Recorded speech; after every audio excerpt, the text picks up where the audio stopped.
Today we're going to unbox the LV02 and demonstrate how to operate it. This is the product manual. This is the device power cable.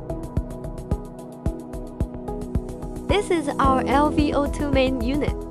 It features a stylish and minimalist design with a high-quality finish.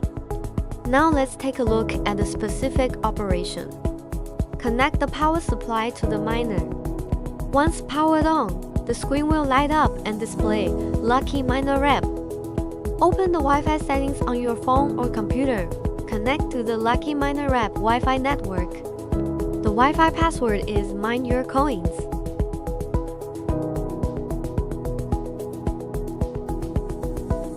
After the browser automatically logs into the Wi-Fi manager, click to configure Wi-Fi. After entering the page, select your network, then scroll down.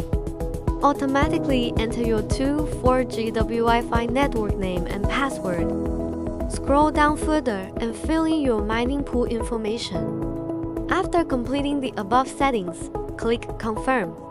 All settings, deployment, and debugging of the device are completed.